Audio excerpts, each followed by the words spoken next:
주님, 저희들이 예배합니다.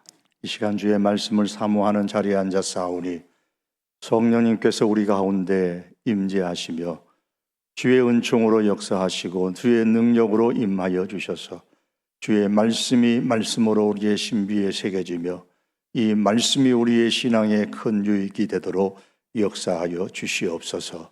주님만 의지하오며 예수님의 이름으로 기도합니다. 아멘.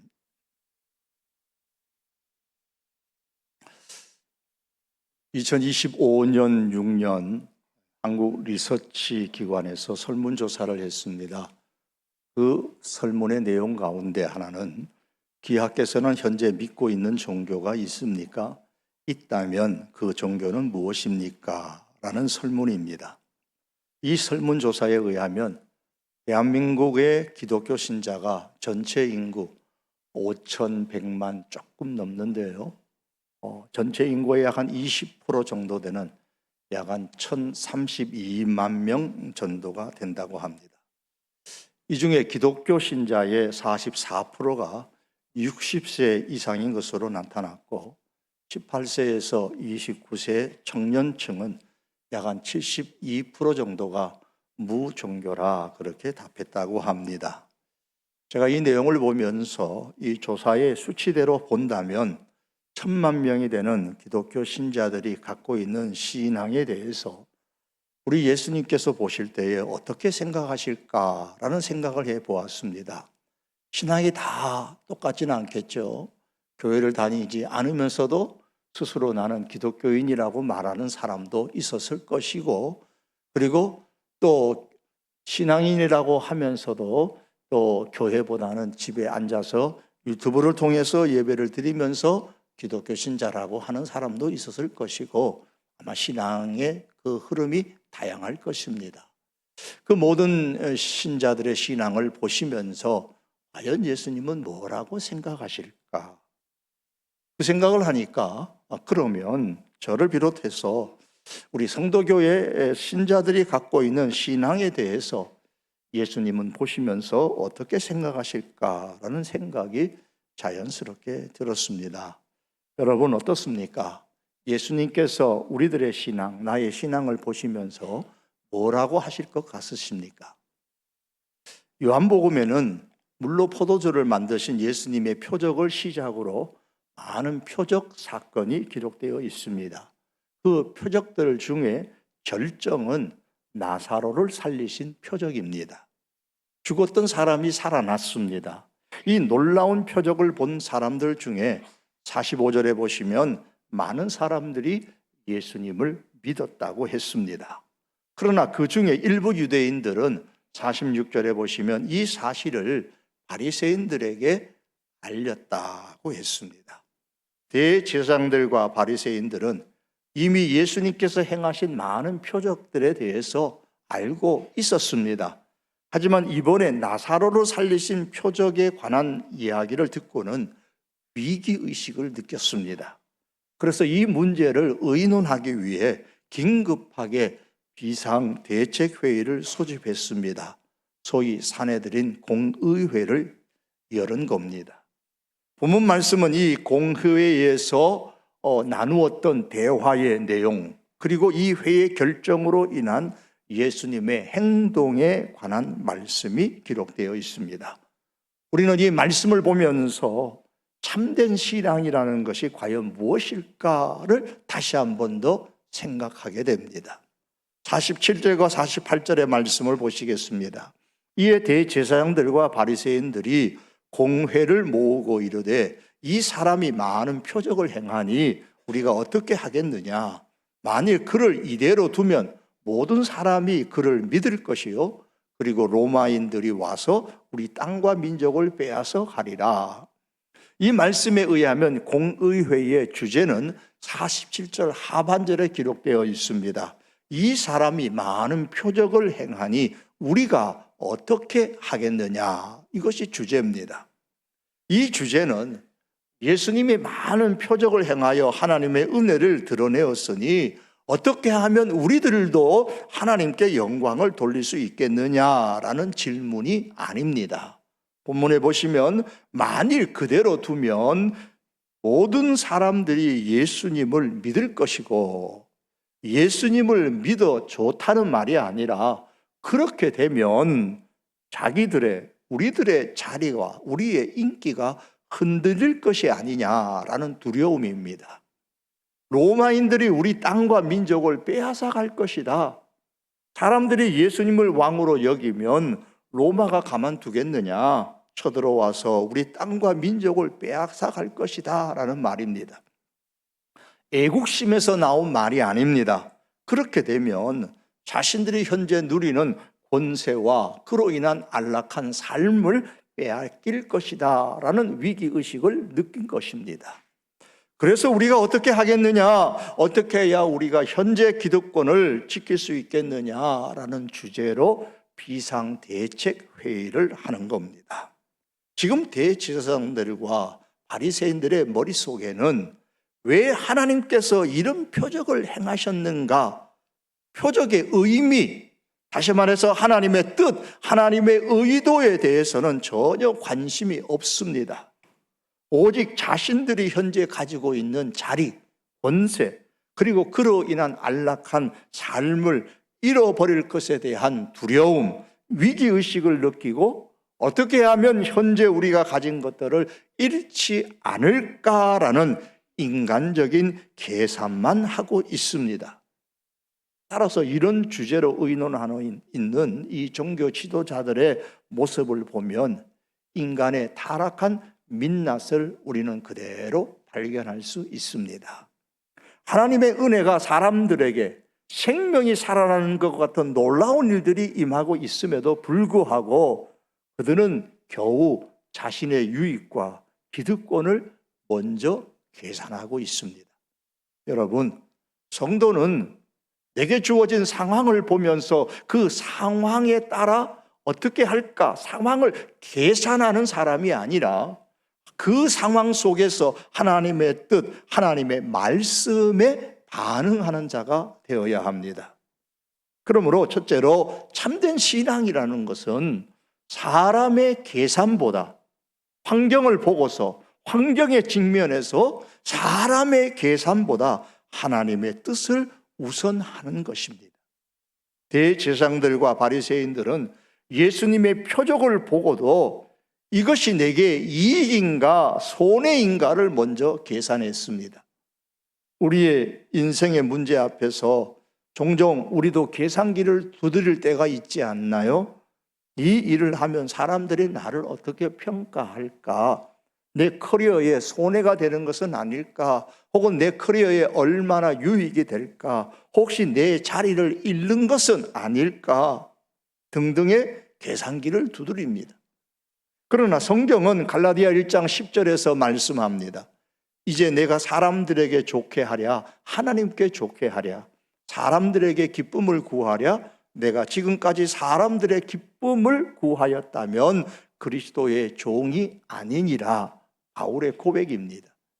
세상의 계산법은 어떻게 하면 사람들에게 좋게 하랴, 그래서 내 자리, 내 인기, 내 기득권을 지킬까를 먼저 묻지만 그리스도인의 계산법은 어떻게 하면 하나님을 좋게 할 수 있을까? 이것을 먼저 묻습니다.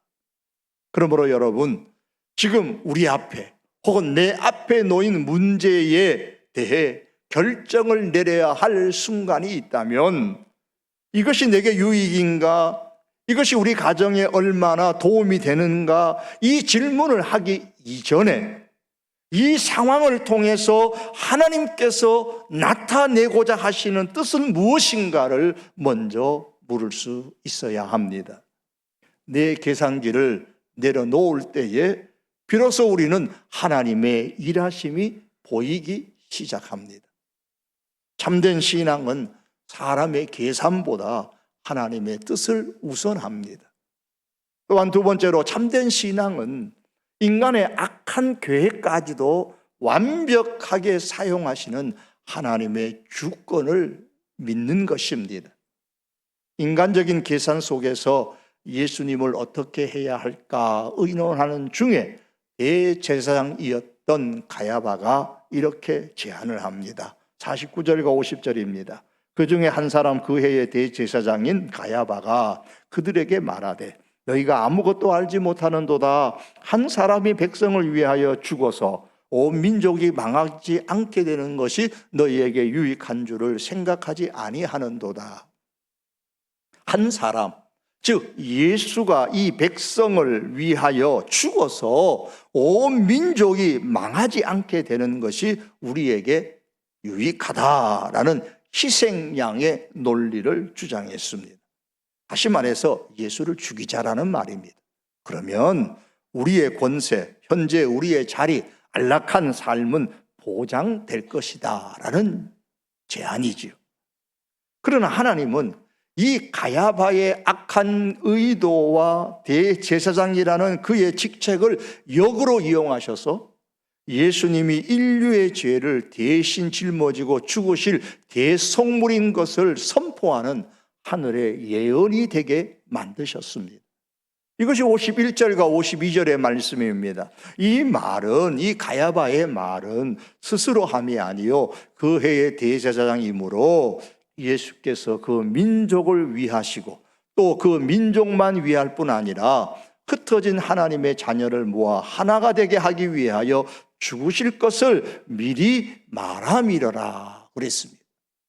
가야바의 발언은 철저하게 예수님을 희생양으로 소모품으로 여기는 악한 계획이었습니다. 그러나 하나님은 그의 그런 악한 입술을 도구로 사용하셔서 인간을 구원할 대속의 어린 양으로서의 예수님이 될 것이라고 지금 예언을 하셨습니다. 이것을 볼 때에 우리 하나님은 인간의 가장 추악한 음모조차도 왜 저런 일이 일어났지? 어떻게 세상에 이런 악한 일이 있을 수가 있지? 라는 그러한 환경이 되는 것조차도 하나님의 거룩한 뜻을 이루는 도구로 사용하시는 절대 주권자임을 보여주고 있습니다. 구약성경 창세기에 보면 요셉의 형들은 요셉이 미워서 질투해서 노예로 팔면서 생각했습니다. 자, 이제 우리의 눈의 가시를 제거했다. 그러면 좋아했지. 그것은 악한 생각이요, 악한 행동이고 악한 음모였습니다. 어찌 그렇게 할 수 있느냐? 그러나 훗날 요셉은 고백을 합니다. 창세기 50장 20절에 보면 당신들은 나를 해하려 하였으나 하나님이 그것을 선으로 바꾸사 오늘과 같이 많은 백성의 생명을 구원하게 하시려 하셨다. 여러분, 인간의 악한 계획이라 할지라도 결코 하나님의 주권의 손에서 벗어날 수가 없다는 말입니다. 성경 잠언 21장 1절에 보시면 왕의 마음이 여호와의 손에 있음이 마치 봇물과 같아서 그가 임의로 인도하시느니라. 악한 통치자가 자기 마음대로 세상을 휘두르는 것 같아도 결국에 그 흐름은 하나님의 거대한 통치 계획이라는, 그냥 봇물처럼 저수지 문을 열어서 물이 확 쏟아지는 그런 왕의 악한 마음 생각이라 할지라도 하나님의 거대한 통치 계획이라는 그 수로를 벗어날 수 없다라는 말입니다. 그러므로 여러분, 나를 대적하는 환경에 직면했을 때에, 상상할 수 없는 그러한 곤란한 환경에 처했을 때에 환경 그 자체를 그대로 보지 말고 하나님의 주권적 섭리라는 안경을 끼고 볼 수 있어야 합니다. 나를 힘들게 하는 사람 혹은 나를 힘들게 하는 환경을 제거하고 싶은 것은 사람의 인지상정이겠죠. 그래서 하나님, 이 사람, 이 환경을 제발 좀 없애주셨으면 좋겠습니다. 변하게 해주셨으면 좋겠습니다. 그렇게 우리는 기도를 합니다. 또 하고 싶어 합니다. 하지만 그렇게 기도하는 것 대신에 하나님, 이 상황조차도 하나님의 손 안에 있음을 내가 믿습니다. 이 악한 조건, 이 악한 환경을 통해서 하나님께서 나를 어떻게 만드실지 하나님 내가 깨닫게 해 주십시오. 이런 기도를 우리가 할 수 있기를 원합니다. 다윗이 시편 23편 5절에 보면 내 원수의 목전에서 내게 상을 차려주시고 기름을 내 머리에 부으셨으니 내 잔이 넘치나이다. 이렇게 고백했습니다. 원수의 목전 앞에서도 내 잔이 넘치나이다. 나를 가장 귀한 손님으로 여기셔서 잔치상을 내 앞에 마련해 주십니다. 원수가 지금 내 눈앞에 있는데 하나님은 나를 가장 귀한 존귀한 자로 여기셔서 내 앞에 잔치상을 베풀어 주시고 나를 존귀하게 대우해 주시는 하나님의 주권적 섭리가 있다는 사실을 우리가 믿을 수 있기를 바랍니다.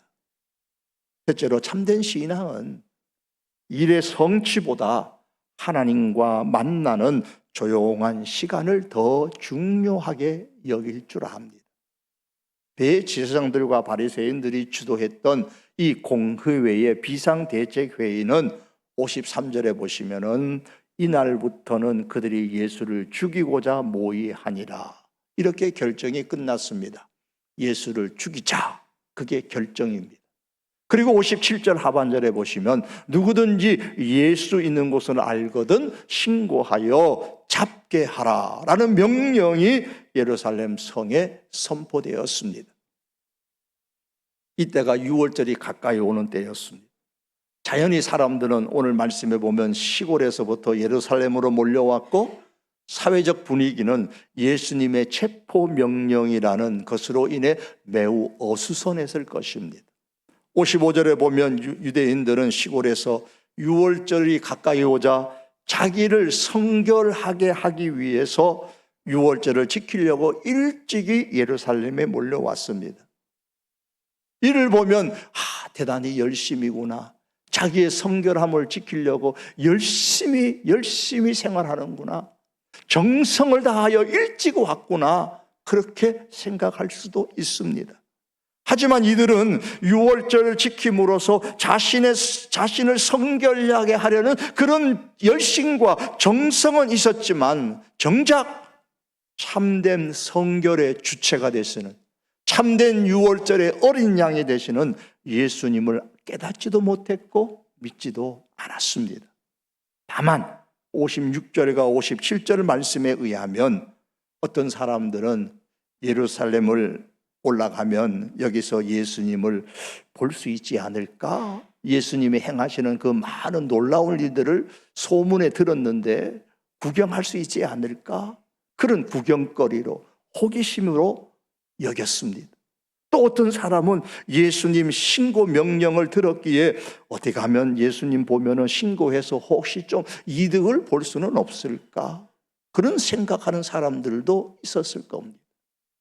이것을 보면 6월절을 지키는 이들의 열심과 정성, 성결을 지키려는 이들의 열심과 정성은 예수님과는 상관없이 단지 신앙의 겉모습에 치중하고 있음을 알 수 있습니다. 혹이나 내가 주님을 섬기는 것이 열심도 있고 정성도 있는데 주님과는 상관없는 그런 열심과 정성은 아닐까요? 이러한 사회적 분위기 속에서 예수님은 54절과 같이 행동하셨습니다. 54절 말씀에 그러므로 예수께서 다시 유대인 가운데 드러나게 다니지 아니하시고 거기를 떠나 빈들 가까운 곳인 에브라임이라는 동네에 가서 제자들과 함께 거기 머무시니라. 예수님 유대인 가운데 드러나게 다니지 않으셨다고 했습니다. 그리고 에브라임 동네에서 제자들과 함께 머무셨습니다. 성경은 에브라임을 빈들이 가까운 곳이라고 했죠. 사람들이 많이 다니지 않는 외진 곳, 한적한 곳이라는 말입니다. 예수님은 이러한 행동을 왜 하셨을까요? 자기를 죽인다고 하니까 두려워서 도망하신 것일까요? 아닙니다. 12장과 13장의 내용을 계속해서 보면 예수님께서는 지금 하나님의 때를 준비하신 겁니다. 사실 나사로를 살리신 것과 같은 엄청난 표적 이후에 많은 유대인들이 예수님을 믿었기 때문에 좀 더 성경을 읽어 내려가면 호산나 찬송하면서 예수님 예루살렘에 들어가실 때에 막 환영하는 것을 보았을 때에 그런 결과들을 두고서 생각해 보면 예수님은 지금 나사로를 살리신 이 사건을 통해서 자신의 사역을 더 크게 확장할 수 있는 좋은 기회였습니다. 하지만 예수님은 자신의 사역의 확장보다 하나님께서 정하신 시간, 하나님의 타이밍, 하나님의 때를 기다리는 것을 더 중요하게 여기셨습니다. 그래서 사역을 중단하고 한적한 에브라임에 머무시면서 하나님과 교제하는 시간을 가지면서 하나님의 때를 기다리셨던 겁니다. 여러분, 하나님의 때, 하나님의 타이밍, 그 때에 순종하려는 사람은 오늘 본문의 예수님처럼 누구에게나 하나님을 만나는 에브라임의 조용한 시간이 필요합니다. 하나님을 만나는 조용한 시간은 낭비하는 시간이 아니라 마치 쉼표와 같은 시간이에요. 음악에서 쉼표는 단순히 소리가 없는 무의미한 시간이 아닙니다. 짧은 쉼표의 시간이지만 노래한 사람은 쉼표가 그 자리에 있어야만 잠시 숨을 고르고 다시 노래를 계속 끝까지 잘 부를 수 있고 곡이 완성되는 겁니다.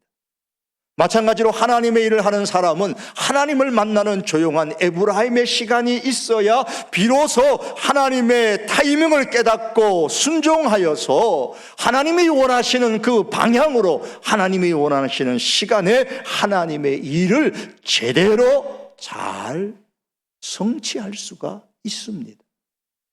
하나님께서 기뻐하시는 일의 최고의 성취는 나의 열심과 정성으로 이루는 것이 아니라 하나님의 타이밍에 순종하여 이루는 것입니다. 마틴 루터의 피신 생활에 대한 이야기는 매우 잘 알려진 유명한 이야기입니다. 1521년 4월 보름스에서 회의가 열렸습니다. 보름스 회의라고 합니다. 여기서 루터는 로마 교황청의 교리를 부정하는 자신의 그 저작을 철회하라라는 요구를 거부했습니다. 그 결과 황제 카를 5세는 그를 법에서 제외하여서 보름스 칙령을 내리며 누구나 그를 만나면 죽여도 죄가 되지 않는다 이렇게 선포했습니다. 그러니 사람을 만나면 누구라도 이 루터를 죽여도 죄가 성립이 안 되는 거예요. 그런 상황에서 1521년 5월 4일 비텐베르크로 다시 돌아오는 중에 프리디 선제후가 보내었던 기사들이 이 루터를 납치해가지고 아이제나워 근처에 바르트부르크 성에 은밀하게 숨도록 그렇게 도와주었습니다. 그래서 루터는 거기 그 성에서 외부와 차단된 채에 약 10개월 동안, 약 한 300일 동안 거기서 머물렀습니다. 피신한 것이죠. 이 시기에, 이 피신하는 시기 동안에 에라스무스가 편집했던 그리스 신약 성경을 바탕으로 해서 신약 성경 전체를 자기 나라의 언어인 독일어로 번역을 했습니다. 그 후에 1522년 9월에 출판된 이 번역된 독일어 번역본은 종교개혁을 일으키는 불길에 짚을 더 넣는 역할을 했습니다. 장작을 더 집어넣는 역할을 했습니다. 종교개혁의 핵심인 오직 말씀을 일반 대중들이 다 읽고 보고 은혜를 받는 그러한 도구가 되게 만들었던 것이죠. 에브라임에서 하나님과 만나는 조용한 시간을 가지신 예수님의 그 쉼표와 같이 루터의 바르트부르크 성에서 하나님과 만나는 조용한 그 피신의 시간은 종교개혁의 곡을 완성하기 위한 쉼표와 같았던 겁니다. 사랑하는 성도 여러분, 쉼표와 같은 이 하나님과 만나는 조용한 시간을 가짐으로 통해서 하나님의 때, 그 하나님의 타이밍을 깨닫고 순종하여서 하나님께서 기뻐하시는 일을 제대로 성취하는 우리들이 될 수 있기를 원합니다. 또한 하나님을 만나는 이 조용한 시간은 영적 에너지를 모으는 재충전의 시간입니다. 요한복음 12장 13장 계속해서 보시면 예수님께서 이제 에브라임 동네에서 머무셨던 그 시점은 예루살렘에 이 다음에 입성하여서 십자가를 지시기 직전에 폭풍전야와 같은 때였습니다. 예수님은 에브라임 동네에서 머무신 이후에 이제 곧바로 예루살렘의 십자가를 향해서 올라가셨습니다. 이로 볼 때에 그 에브라임은 예수님의 입장에서 볼 때에 사역에 은퇴하는 장소가 아니라, 도망했던 장소가 아니라 사명을 위해서 재충전하는 장소였습니다. 에브라임의 시간은 현실 도피가 아니라 고난의 장소인 예루살렘 골고다로 나아가기 위한 영적 재충전의 시간이었던 겁니다. 이 영적 재충전을 위해서 예수님은 에브라임의 시간을 하나님을 만나는 고요한 시간으로 삼으셨던 것이죠. 사랑하는 성도 여러분, 신앙의 사람들에게 열심과 정성은 하나님의 일을 성취하는 데 있어서 매우 중요합니다.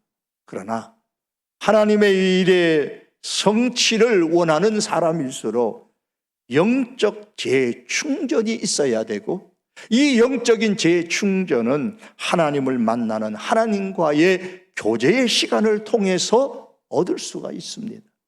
그러므로 여러분, 예수님께서 십자가를 앞에 두고 한적한 에브라임에서 하나님과 조용한 시간을 갖고 재충전하셨던 것처럼 내 주변의 모든 소음을 멀리하고 조용한 시간에 하나님을 만날 수 있는 교제의 시간을 가지시기를 바랍니다. 하루에 장 20분이라도 좋아요. 스마트폰과 세상의 소식과 소문을 차단하고 말씀 묵상과 기도를 통해 나만의 에브라임의 시간을 가지십시오. 우리가 매주마다 한 구절씩 외우는 그 암송 말씀 묵상을 예를 들면, 하나님이 죄인의 말을 듣지 아니하시고 하나님은 죄인의 말을 듣지 않는다고 하셨는데, 내가 하나님 앞에 기도하면서 먼저 내 죄가 무엇인지를 살펴봐야지. 그리고 내 죄를 먼저 회개해야지. 내가 오늘은 죄를 가까이 할 수 있는 환경은 뭘까 생각해 보면서 오늘은 이런 것은 멀리 해야지. 경건하여 그의 뜻대로 행하는 자의 말은 하나님이 들으신다고 하셨는데, 경건 하나님의 뜻대로 행하는 자의 말은 들으신다고 하셨으니까 오늘 하나님께서 내게 말씀하시는 하나님의 뜻은 무엇일까 생각해 보는 거예요. 그리고 실천하는 겁니다. 그리고 그것을 위해서 기도하는 겁니다. 이것이 다 에브라임의 나만을 위한 조용한 시간입니다. 우리가 성경 문제를 풀이하면서 그 말씀 가운데 특별한 말씀들을 묵상하면서 또 에브라임의 나의 시간을 갖습니다. 이것을 종합해 볼 때에 에브라임의 시간은 영적 에너지를 재충전하게 만들어줍니다. 에브라임의 시간은 영적인 쉼표가 되어서 하나님의 때, 하나님의 타이밍을 깨닫고 순종하여 하나님의 일을 하나님께서 기뻐하시는 방향으로 제대로 이룰 수 있게 만들어줍니다. 그러므로 사랑하는 성도 여러분, 일의 성취를 위한 열심과 정성이 귀하기는 하지만 이보다 하나님을 만나는 에브라임의 나만의 조용한 시간을 갖는 것이 더 귀중하다는 사실을 기억하시기를 원합니다. 따라서 일의 성취를 위해 분주하게 움직이고 반응하는 것이 아니라 환경 너머에서 자신의 시간표를 보고 계시는 그 하나님의 뜻에 제대로 순종하기 위해서 나만의 에브라임 시간, 하나님을 만나는 조용한 시간을 갖는 하나님의 사람들이 되십시다. 말씀을 맺겠습니다. 사랑하는 성도 여러분, 단순히 교회 다니는 것만으로 만족하지 말고 사람의 계산보다 하나님의 뜻을 더 우선시하는 참된 신앙의 사람이 되십시다. 인간의 악한 계획까지도 완벽하게 사용하시는 하나님의 주권을 믿는 신앙의 사람이 되어서 어떤 세상의 악의적인 쾌락과 행동을 보면서도 흔들리지 마시고 원수의 목전 앞에서도 나를 가장 귀한 존재로 여기시며 내 앞에 잔치상을 베풀어 주시고 존귀하게 대우하시는 그 하나님의 주권적 섭리를 믿을 수 있기를 바랍니다. 그리고 마지막으로 그 일의 성취를 위해 열심과 정성을 쏟는 것도 귀하지만 그 이전에 중간중간 하나님과 만나는 조용한 시간을 더 중요하게 여기며 실천하는 신앙의 사람이 될 수 있기를 바랍니다. 그래서 우리의 신앙이 이렇게 점점 변화됨으로 말미암아 주님께서 우리 교회 모든 성도들의 신앙을 바라보실 때에 고개를 끄덕이며 얼굴을 환히 펴시고 기뻐하시는 그런 신앙의 사람들이 될 수 있기를 주님의 이름으로 축복합니다. 기도드립니다. 하나님, 주님 보실 때 기뻐하는 신앙의 사람 되게 하여 주시옵소서. 예수님의 이름으로 기도하옵나이다. 아멘. 우리 함께 일어나셔서 찬송가 420장 찬양하시겠습니다.